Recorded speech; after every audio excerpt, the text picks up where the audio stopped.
Bonjour à tous et à toutes et bienvenue sur la chaîne Reflet de Lune, j'espère que vous allez bien. Merci pour votre présence aujourd'hui.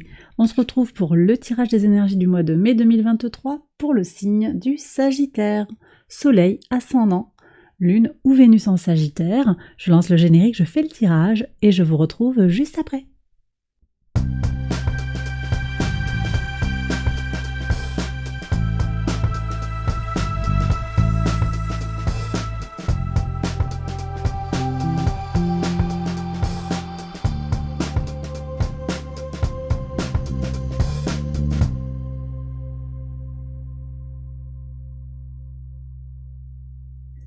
Alors on y va les Sagittaires pour les interprétations. Votre arcane majeur du mois, c'est l'arcane du magicien. Alors le magicien nous parle de communication. D'abord, on est très connecté aux énergies de Mercure. Il y a des questions de communication pour vous sur ce mois de mai. Ça nous parle également du lien à l'autre, d'une certaine manière, les relations, les échanges, et de façon plus étendue, des pas et des démarches peut-être par rapport à un projet, par rapport à des papiers, il peut y avoir des choses comme ça. Sur les projets également, on nous parle de lancement d'idées. Pour certains, des formations pourraient débuter également. Ça nous parle également d'un certain pragmatisme et possiblement de matérialisation des choses. Les choses sont naissantes peut-être pour se concrétiser dans la matière. Et enfin, vous arriverez à trouver de l'aide, une rencontre favorable par rapport à une situation problématique vient vers vous. Alors, on regarde maintenant le message de l'oracle, des merveilles et le nouveau teint qui vous parle de calme intérieur et d'équilibre. Donc ici, il y a peut-être une question avec la rétrogradation de Mercure qui va nous occuper tout le début du mois de mai.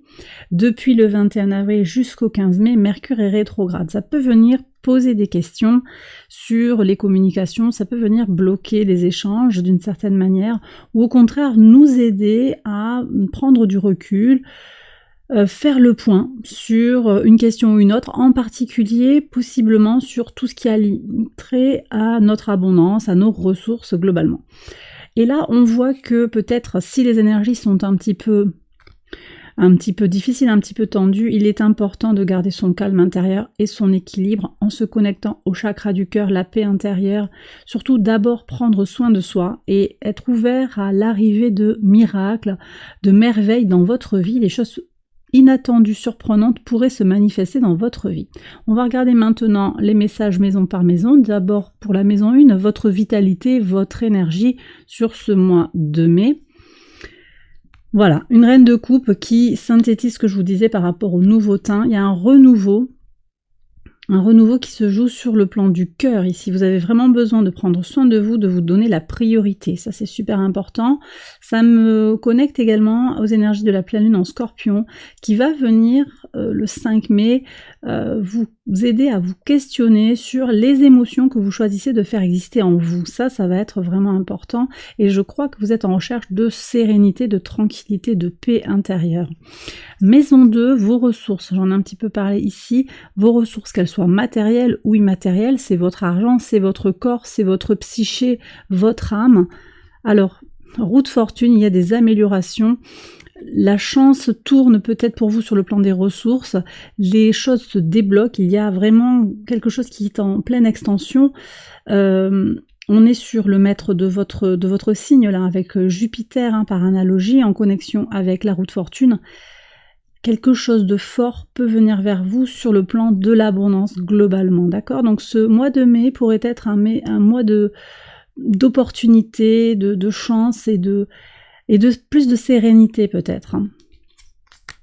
Maison 3, on est avec Mercure, on est avec le signe des Gémeaux, tout ce qui a trait à la communication, aux échanges, on en a parlé ici avec le magicien, les petits déplacements, les connexions avec l'entourage proche. On va se tourner, manifestement on se tourne davantage vers soi, il y a quelque chose qui est retourné vers soi ici, avec le 8 de coupe. Une communication peut-être davantage en conscience, on conscientise des choses plus profondes vis-à-vis de soi. Ça c'est intéressant, notamment avec ce Mercure que je sens ici connecté à Mercure rétrograde. Donc on prend le recul nécessaire avant de se poser des questions, avant de communiquer, avant d'échanger avec les uns et les autres, et pour aller gagner en profondeur ici, profondeur émotionnelle. J'ai le sentiment qu'on vous partez sur un mois de mai très ancré sur le plan émotionnel. Maison 4, vos fondations, vos racines, votre base. Ouais, la tempérance. Vous voyez, il y a cette notion de se centrer sur soi, de faire le lien entre sa polarité masculine et sa polarité féminine, de prendre le temps nécessaire aussi. On est sur des énergies de patience, de vraiment se centrer sur soi, construire son intériorité spirituelle, émotionnelle. Ça me connecte très fortement également à Saturne en Poisson, tout ça. Donc effectivement, vous prenez le temps sur ce mois de mai de retrouver votre équilibre intérieur si vous l'aviez perdu, ou de garder votre équilibre intérieur. C'est le message aussi du nouveau teint. Il y a peut-être pour certains une renaissance. Le magicien, c'est également les nouvelles opportunités. On est sur un début de cycle. Peut-être que vous vous offrez une nouvelle expérience de vie axée sur davantage de bien-être et d'équilibre. On le ressent avec la roue de fortune. Donc vraiment, une bonne appréciation aussi de ce que vous avez autour de vous. Vous voyez ? Que ce soit de l'argent ou pas, il n'y a pas que l'argent, ça peut être du temps pour vous, ça peut être des relations agréables, on verra ce qui sort au niveau des relations aux autres. On voit qu'il y a une certaine prise de distance par rapport à des relations peut-être désagréables ou qui ne vous aident pas à avancer, qui ne vous aident pas à construire votre intériorité. Il y a une prise de distance, vous lâchez, vous laissez les bagages derrière vous. Ok, donc là, ça c'est très fort, et je pense que sur la maison 4, il y a également du potentiel pour guérir sur le plan familial, guérir peut-être quelque chose en lien avec l'enfant intérieur. On va voir ici, oui, clairement. Maison 5, connectée à votre enfant intérieur, à vos enfants si vous en avez, tout ce qui est créativité. En tout cas, sur l'enfant intérieur, clairement, il y a une guérison du cœur. Vous voyez, chakra du cœur. Attendez-vous à des choses apaisantes. J'ai le sentiment que vraiment, on est sur de l'apaisement. Et puis, as de coupe sur la créativité, l'épanouissement personnel, votre identité, les plaisirs simples et les bonheurs simples de la vie. Il y a un renouveau émotionnel, de nouveaux projets qui sont agréables, qui se lancent. Quelque chose qui est neuf, oui, qui est guérisseur, on me dit. Potentiellement sur la vie sentimentale également, de nouvelles rencontres ou un amour naissant. Ou une reprise du sentiment amoureux dans un couple ou dans une relation déjà établie. Il y a une possibilité pour quelque chose de nouveau, de neuf, et puis de guérisseur, quelque chose qui va apaiser. Maison 6, votre quotidien, le travail, l'organisation, la routine, la tour. Vous vous libérez de certaines choses, je pense. Vous vous libérez de ce qui ne vous correspond plus. Ici, on me dit que vous vous débarrassez du superflu et vous allez à l'essentiel sur le plan du quotidien. Et puis, vous avez Jupiter en bélier, au trigone de votre signe, qui va vraiment vous soutenir aussi pour évoluer, pour initier de nouvelles choses, pour être dans une énergie vitale. Maison, par analogie, le bélier est associé à la maison 1. Ça va dépendre de votre thème astral, bien entendu. Mais en tout cas, il y a une énergie vitale qui est là pour vous soutenir en fait dans tout ce que vous entreprenez dans la vie, donc y compris et en priorité dans le quotidien. On n'est même pas sur les grands plans de la vie, là on est vraiment sur le quotidien, le jour après jour. Maison 7, la vie extérieure à vous-même, votre façon de vous engager aux autres, sur le plan amical, relationnel, sentimental, professionnel, occupationnel plus globalement. On va voir ce qu'il y a ici, le monde. Il y a quelque chose, je l'ai dit, sur l'entourage proche, la façon de vous connecter à l'autre qui est très nourrie, qui est très aboutie quelque part. Ici c'est Saturne, j'en parle souvent dans mes tirages, c'est l'expérience de vie qui fait que vous êtes plus fort, plus solide, même si vous avez souffert, même s'il y a eu une douleur, une expérience décevante, un échec, quelque chose que vous pouvez considérer comme tel, mais qui finalement vous aide à avancer, et vous aide à vous élever, à grandir, et à mieux vous connaître, à davantage trouver votre centre. aller vers ce sentiment de complétude. On regarde tout de suite ce qu'il y a en maison 11. Ici, on va être avec la communauté, les amitiés. Ouais, il y a du donner et du recevoir, il y a une réciprocité très forte pour vous les Sagittaires. J'en reparle plus profondément juste après. Donc en tout cas, sur la façon de s'engager à l'autre, sur les autres globalement, il y a du potentiel. Donc là, ça veut dire que vous êtes tourné peut-être vers l'extérieur également sur ce mois de mai. Il y a du potentiel pour faire de nouvelles rencontres. C'est soutenu par cet as de coupe, hein, notamment sur le plan sentimental, peut-être également sur des projets professionnels. La chance est de votre côté, profitez-en, encore Jupiter dans votre signe, en bélier, donc signe de feu également au trigone de votre signe jusqu'au 16 mai, donc on a une première moitié du mois de mai qui est très très favorable pour prendre des initiatives, hein, en particulier, mais pas exclusivement d'ailleurs, dans tout ce qui est tourné vers les autres, en particulier la pensée complexe. Alors ça peut être des choses en lien avec le spirituel ou l'éducation, ça peut être connecté à ça, mais c'est pas exclusif, ça peut parler aussi d'autres projets qui vous tiennent à cœur. Tourner vers le monde également, peut-être au sens de commerce avec l'extérieur, peut-être hors de vos frontières, hein, quelque chose qui est très, très comme ça vers l'extérieur. Voilà, donc un aboutissement, des rencontres positives sur le pro, également sur le sentimental, je le disais, vous allez peut-être voir des gens, peut-être que vous êtes invité également. Oui, on parle de fête, hein, peut-être un mariage. C'est possible que vous rencontriez des personnes à ce moment-là. Voilà. Ok. Alors ici, on passe à la maison 8, les changements, les transformations profondes pour vous sur ce mois de mai. Le 10 de denier. Alors ici, ça me parle encore de Mercure. Hein. Ici, on est avec Mercure en Vierge.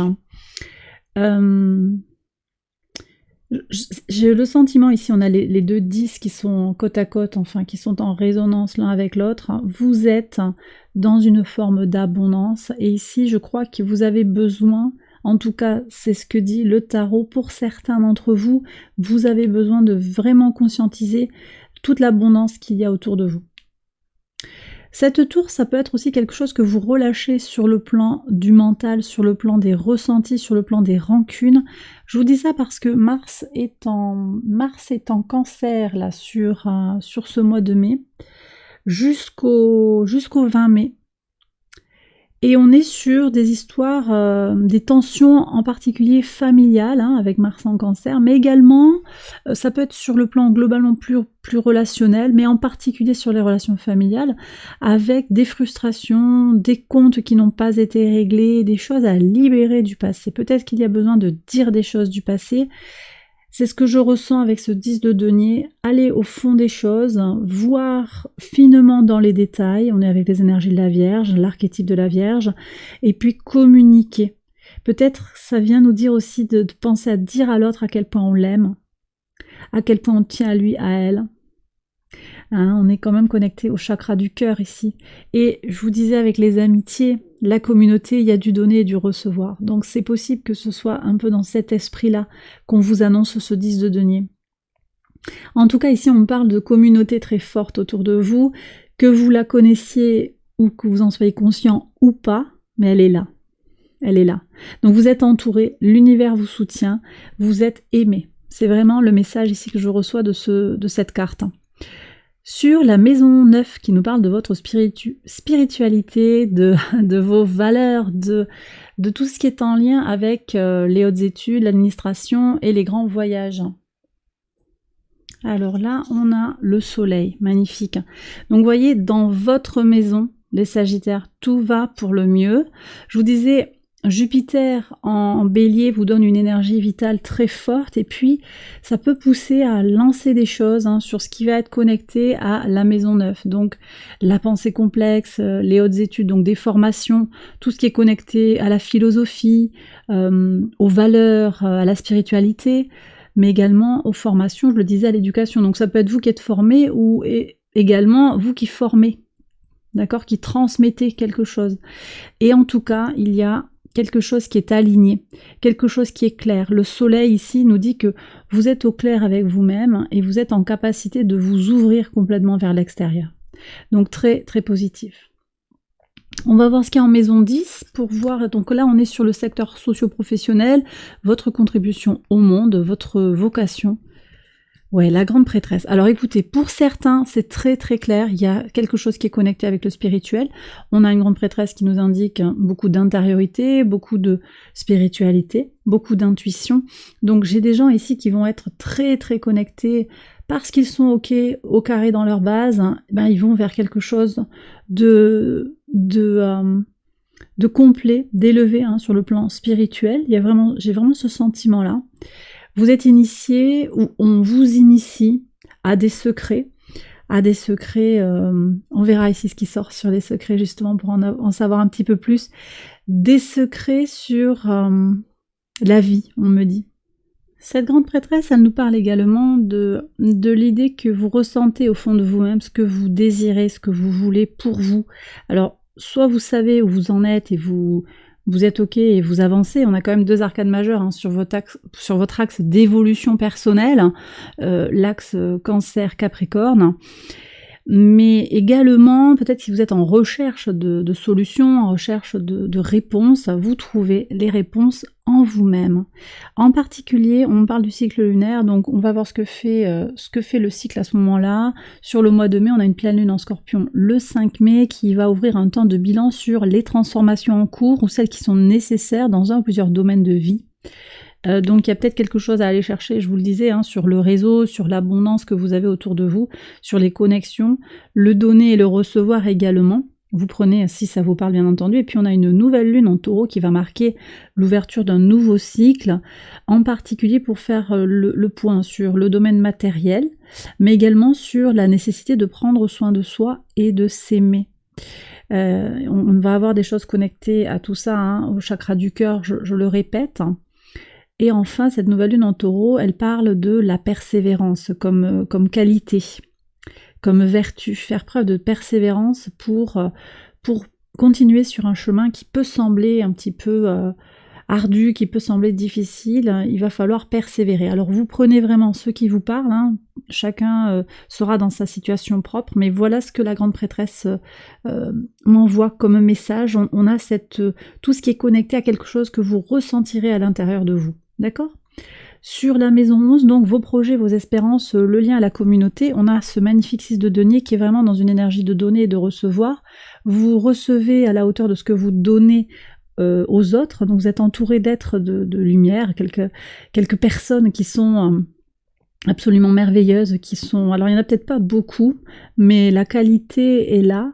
J'ai vraiment le sentiment que vous pourrez rencontrer même une ou deux personnes, ou que vous connaissez une ou deux personnes qui sont vraiment des individus, de belles personnes, qui sont dans une notion de donner et de recevoir, de réciprocité.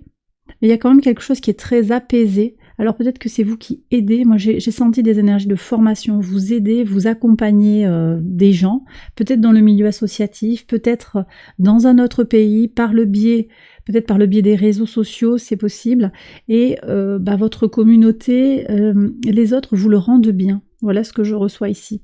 Alors on regarde maintenant les secrets, parce que j'en ai parlé avec la grande prêtresse, maison 12, donc c'est les secrets, les épreuves, les luttes, tout ce qui est invisible, et également la leçon à intégrer une fois qu'on a parcouru le zodiaque. Alors on y va. Ouais, un as de denier. Moi je pense que vous avez les outils en main, et c'est ce que vous dit le magicien également. Vous avez tous les outils en main, vous avez le réseau, vous avez les contacts, vous avez les connaissances pour lancer quelque chose de nouveau, pour vous relancer, remettre le pied à l'étrier, ça va dépendre de votre situation. Et je crois que vous avez besoin, effectivement, on me reconnecte à ces énergies du taureau. Énergie de terre, nouvelle lune en taureau, croire en votre capacité à agir concrètement dans la matière déjà, et puis persévérer même si vous n'avez pas tout de suite les résultats de votre investissement. Vous avez quand même Jupiter, je le redis, il y a des choses qui vont se concrétiser, je pense, sur ce mois de mai. Ça nécessite que vous y croyez et que vous osiez persévérer. D'accord ? Donc il y aura de nouvelles opportunités, je pense, dans la matière pour réussir les choses, mais le tout c'est de faire naître, de mettre la petite graine, de faire germer, de prendre soin de cette petite plante qui grandit pour qu'elle devienne un arbre, qu'elle devienne une plante qui va générer des fruits. voilà, sur le plan symbolique, vous y mettez ce que vous désirez, parce que ça peut être très varié selon les situations, mais en tout cas, c'est cette idée que vous avez besoin de croire en votre bonne étoile, vraiment. Mais en même temps aussi d'agir concrètement pour faire venir à vous la chance. Ok, alors on va prendre les messages de l'univers avec Angel Guide. Allez, pour les Sagittaires, s'il vous plaît, quels sont les messages de l'univers ?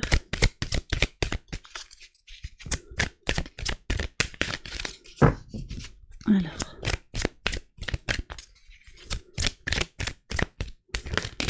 Ici. Alors, intéressant tout ça. Vulnérabilité et liberté, acceptation de soi, vous voyez, on a quand même cette notion de s'aimer tel que l'on est avec ses qualités et ses défauts. On nous parle de transformation, ce sont des cartes qui sortent beaucoup sur ce mois-là. Et enfin, le pouvoir et les intentions. Donc voilà. Bon, donc en substance, c'est vous n'êtes pas parfait. Vous avez vos qualités et vos défauts, vous avancez comme vous le pouvez à votre rythme et c'est ok. Il y a quelque chose tout de même qui est en train de se transformer en vous à différents niveaux. Ça va pas nécessairement être la révolution, ni dans tous les domaines de vie, ni même peut-être la révolution complète dans un seul domaine de vie. Ça va être des changements peut-être minimes mais importants pour vous. En tout cas, il y a quelque chose de très transformateur, quelque chose qui est renaissant en vous. On vous invite ici à vous aimer, vraiment, à nourrir, à être vraiment dans cette énergie de reine de coupe, à nourrir votre amour-propre, nourrir votre cœur, hein, nourrir votre personne. Vraiment très important. Et aussi de passer à l'action en posant des intentions, en étant au clair avec ce que vous voulez, parce que votre volonté, elle est puissante. Hein. Votre volonté est puissante et donc elle va vous amener là où vous le désirez. Donc le tout, c'est d'avoir une intention claire, un projet ou en tout cas des idées sur ce que vous voulez accomplir ou voir venir à vous et prendre conscience également du pouvoir que vous avez d'agir concrètement dans la matière. Voilà. Alors, j'espère vous retrouver juste après. Là, il y a une extension pour ce tirage sur Patreon. Donc, le lien est en barre de description. Je vous retrouve avec grand plaisir sur cette partie de vidéo. J'ai terminé le tirage. Je vous embrasse bien fort. Je vous retrouve très vite pour une prochaine vidéo. Je vous souhaite un excellent mois de mai. À très bientôt. Bye bye.